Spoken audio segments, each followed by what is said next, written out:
je serai amené à redire à ma façon, peut-être avec telle ou telle nuance, bien des choses qui ont été déjà dites. Et mon problème, finalement, c'est un problème qui a déjà été abordé, c'est celui des ressorts de l'antiscience. L'antiscience, ça existe.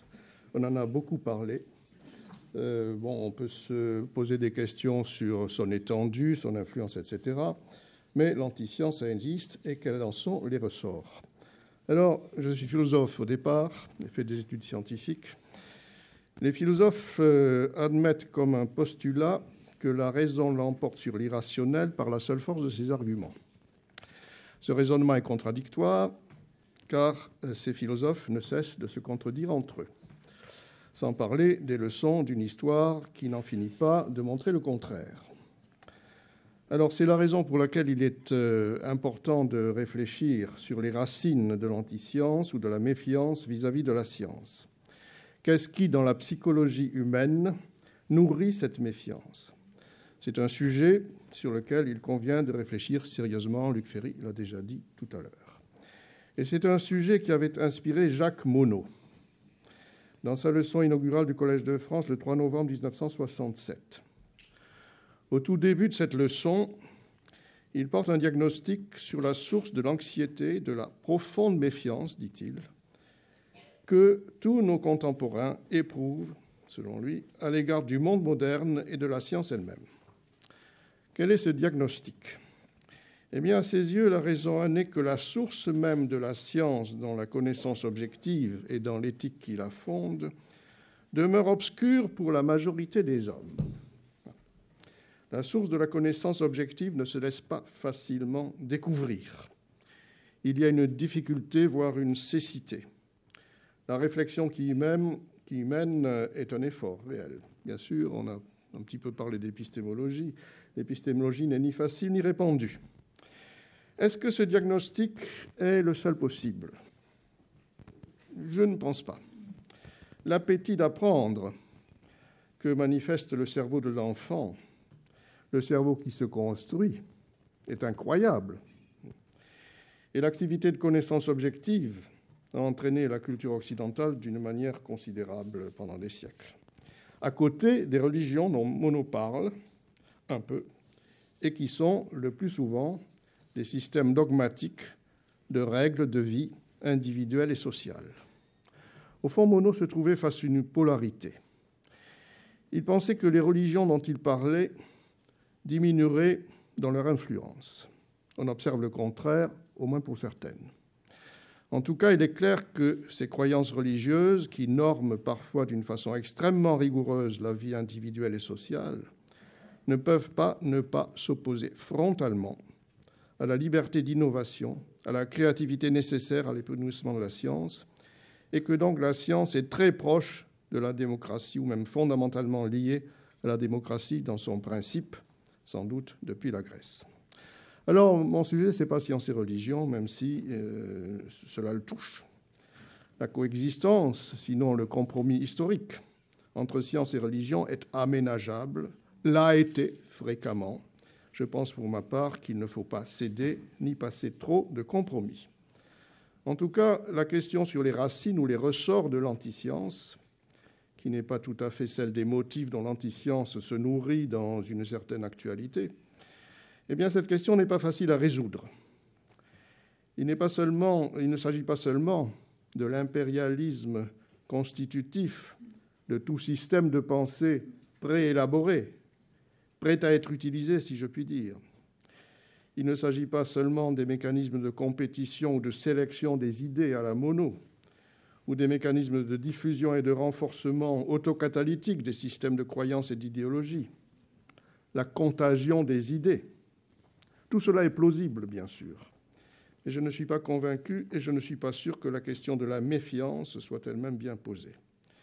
Monod ne parlait pas d'antiscience, mais on en a parlé beaucoup, en particulier aux États-Unis. Alors je poserai la question. L'antiscience existe-t-elle, sous quelle forme et jusqu'à quel point? D'abord, elle n'existe pas de la même façon partout. Les États-Unis et l'Europe sont différents. Si l'on définit l'antiscience comme l'adhésion et la propagande active en faveur d'idées dont l'invraisemblance est avérée et la fausseté démontrée, oui, l'antiscience existe. On a tellement parlé du créationnisme qu'il n'est peut-être pas utile de revenir là-dessus, mais j'ai trouvé un article qui date de 2009 sur l'antiscience aux États-Unis par une collègue biologiste, professeure de biologie dans un collège du Vermont, qui s'appelle Elizabeth Sherman. Son propos consiste à dire qu'il y a dans notre équipement cognitif des éléments qui font obstacle à la compréhension de ce qu'est réellement la science. Le premier élément, c'est notre tendance à l'inférence causale immédiate à partir de l'observation de corrélations. Cela est bien connu, je ne vais pas rester là-dessus très longtemps. Le deuxième élément est notre besoin de certitude, dit-elle, et notre difficulté à comprendre et à accepter l'incertitude. Ce deuxième élément me paraît particulièrement important car il concerne la science comme étant ce qui nous permet d'approcher l'inconnu. En effet, le fait que la science n'apporte pas toujours les réponses aux questions qu'elle pose, le fait que les réponses varient avec le temps, le fait que l'inconnu est toujours là et même de plus en plus présent au fur et à mesure du progrès des connaissances, tout cela est déconcertant, il faut l'avouer, et difficile à assimiler. Le fait que la science, tout en découvrant des vérités inconnues auparavant, est sujette à des évolutions ou révolutions majeures, est difficilement assimilable par l'esprit. Arrêtons-nous un instant sur la notion du progrès scientifique. C'est une notion assez complexe, qui n'est certainement pas traduite d'une manière adéquate par une représentation linéaire. Il y a déjà assez longtemps, un philosophe américain, Nicolas Rescher, a publié un ouvrage intitulé « Le progrès scientifique » et traduit en français. Il avait proposé une représentation des choses assez intéressante et différente. Il s'était intéressé à la relation entre l'estimation du connu et l'estimation de l'inconnu à différentes époques de l'histoire des sciences, le connu perçu et l'inconnu perçu. Et il avait montré que ce rapport entre connu et inconnu, estimé ou perçu, jugé à certaines époques, subissait des oscillations. Tantôt, on a l'impression que tout est connu ou presque, tantôt, on a l'impression que tout est à découvrir. Et il y a eu des phénomènes paradoxaux, des situations paradoxales bien connues. Par exemple, en physique, à la fin du XIXe siècle, c'est-à-dire au moment où certains physiciens pensaient que la physique a atteint une sorte de perfection formelle, qu'elle n'évoluera plus, si ce n'est dans certains détails. Et c'est à ce moment-là que les révolutions quantiques et relativistes du début du XXe siècle se préparent. Donc l'idée d'un cours linéaire du progrès scientifique est absurde. Cela n'est certainement pas une raison pour rejeter l'idée d'un progrès scientifique, c'est-à-dire l'idéal ou l'idée de la non-équivalence de l'antérieur et du postérieur. Si l'on nie cette non-équivalence, si on affirme que toutes les idées se valent, et cela vient d'être illustré à l'instant, alors on tombe dans le fameux relativisme cognitif, qui est une facilité qui séduit, semble-t-il, de plus en plus de personnes, même dans des cercles assez élevés, si j'ai bien compris. Non, tout ne se vaut pas, et Copernic n'est pas la même chose que Ptolémée. Il faut le dire, le répéter, l'enseigner. J'insiste sur l'enseigner. En tout cas, le fait que la science soit un lieu d'évolution des idées ne le rend pas si facilement assimilable. On préfère la doxa, l'opinion commune, facilement partageable, car il n'y a rien de plus contagieux que les idées fausses. On préfère la doxa à l'épistémé, la connaissance fondée sur le raisonnement et l'expérience. La science fait peur. Pourquoi aussi? Parce que l'inconnu fait généralement peur. Disons que l'inconnu dérange et que l'incertitude ne nous convient pas. C'était un point abordé par Madame Elizabeth Sherman. Restons un instant sur cette idée de l'inconnu. Les philosophes ont écrit des dizaines d'ouvrages sur ce qu'ils ont appelé philosophie de la connaissance. Pour ma part, la philosophie de l'inconnu m'attire plus. Mais on est obligé de constater que la peur de l'inconnu est un phénomène universel ou presque, assez fondamental finalement, Et il est bien possible que la science fasse peur parce que l'inconnu fait peur. C'est du moins une hypothèse que je vous propose. L'un des ressorts de l'antiscience est indubitablement la peur que la science ne nous engage dans un processus dont l'humanité perdrait le contrôle, la maîtrise. Et on est bien forcé de constater que cela est le cas parfois, ce qui d'ailleurs a pour effet, finalement bénéfique, de mobiliser énormément la communauté scientifique. Je voudrais à ce point rapporter une anecdote bien connue sur les débuts de l'ADN recombinant et sur la suite dans le processus dit d'Asilomar. C'était à la fin des années 60, la biologie moléculaire était en train d'ouvrir la porte aux biotechnologies. Le besoin d'encadrer des expérimentations mettant en œuvre l'ADN recombinant s'est fait rapidement sentir à la fin des années 60 et au début des années 70. Cela n'a pas empêché la peur de gagner à l'intérieur même du milieu scientifique, chez certains scientifiques. Le physiologiste George Wald était un opposant à l'ADN recombinant et il eut un vif échange avec le doyen de la faculté des arts et sciences de Harvard, Henry Rossowski, en 1976.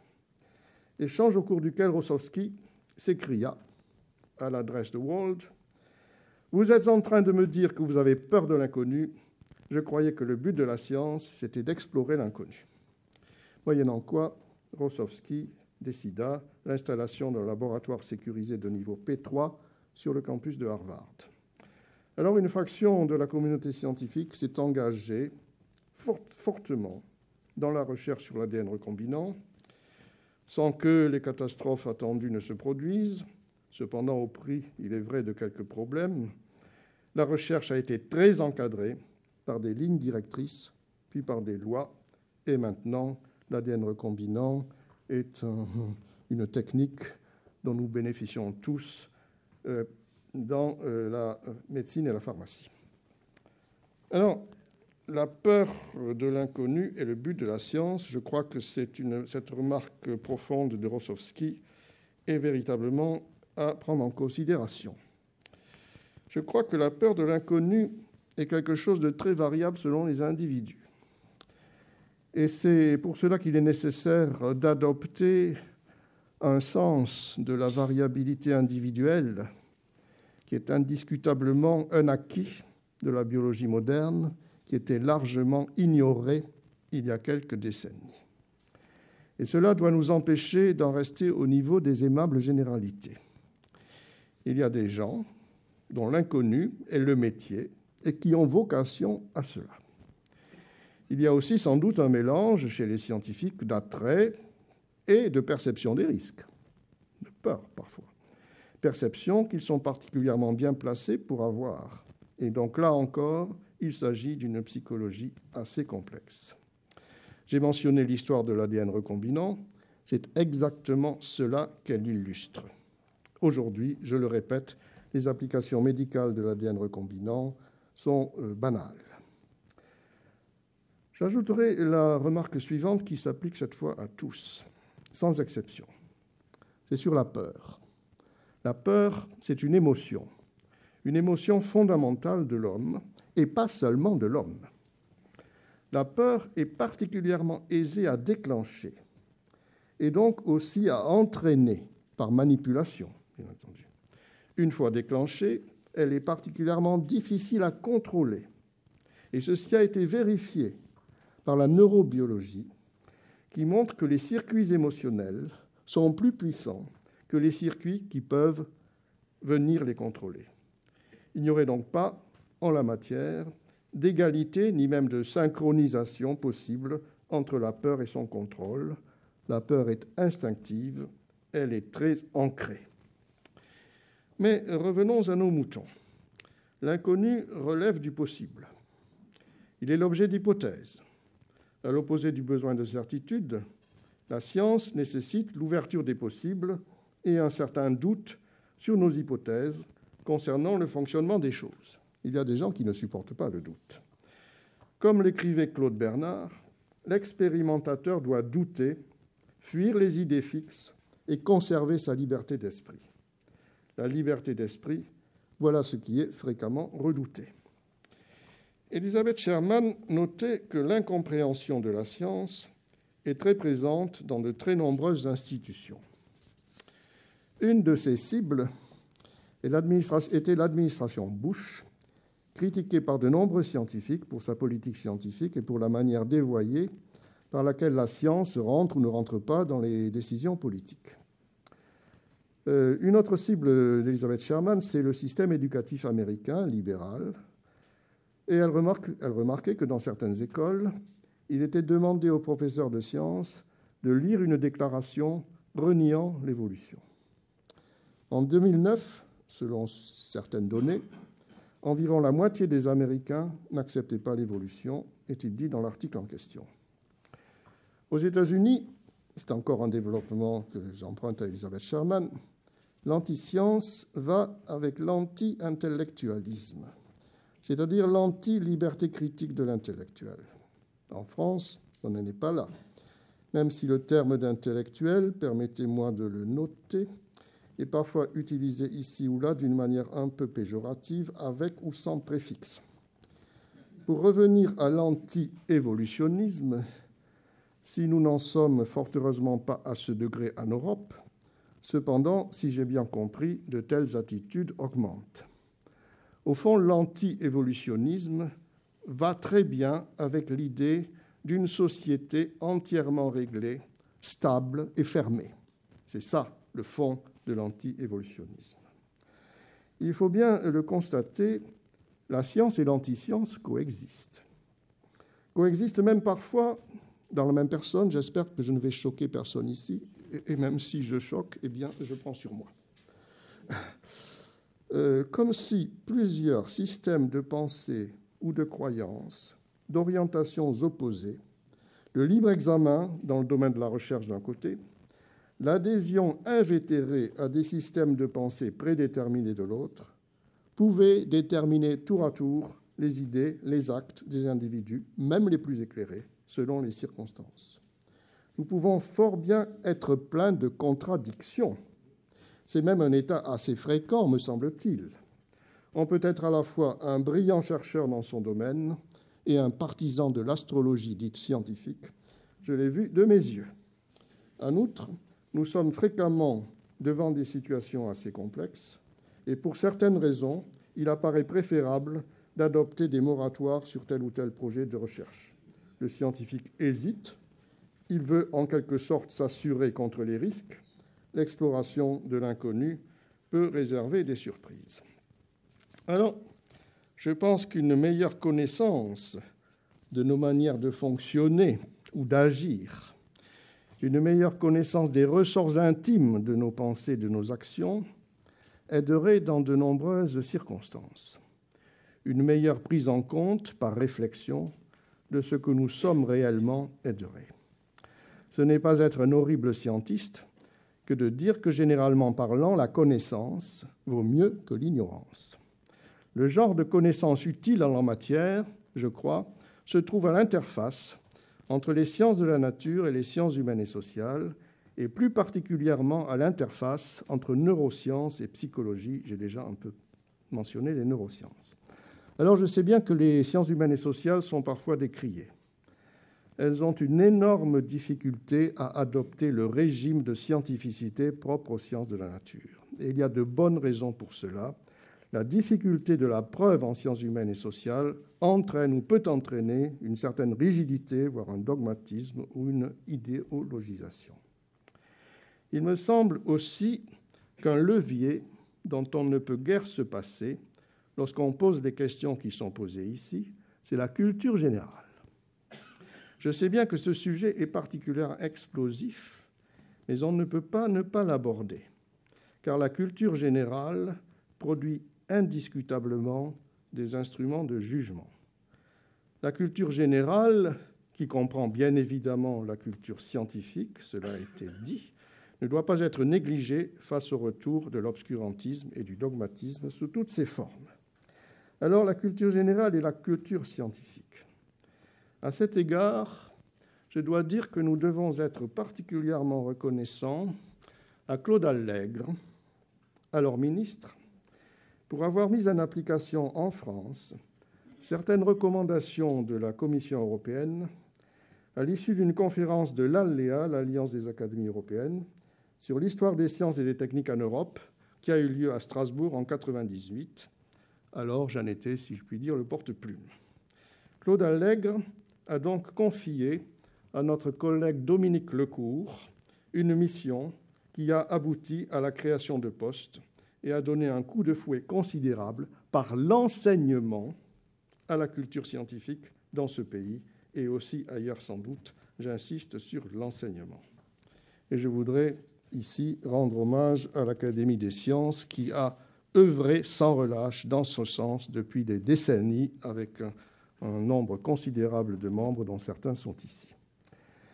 Vous me permettrez de déborder. En toute sincérité, je ne peux pas faire autrement, et je le pense profondément, sur un sujet d'actualité.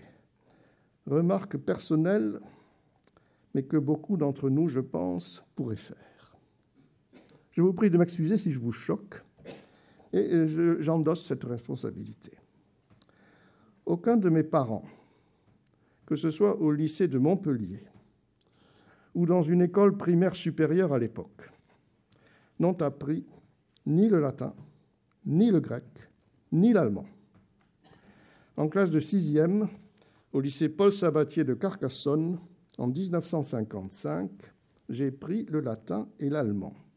Bien entendu, les mathématiques, les sciences, et j'étais très frappé par l'enseignement scientifique. En tout cas, j'ai pris le latin et l'allemand, tout comme un certain nombre de mes camarades de diverses origines sociales, qui n'en sont pas morts pour autant. Cela nous a tous formés, structurés, transformés. Les échanges franco-allemands entre lycées ont joué pour moi un rôle fondamental. C'est cela que la République, dont on parle beaucoup de divers côtés, a réussi à faire pendant des décennies, élever le niveau d'ensemble de la population de ce pays. Cela n'a pas été sans effort, ni sans rigueur. Espérons que ces termes d'effort et de rigueur ne soient pas complètement bannis de notre pensée. Je vous remercie.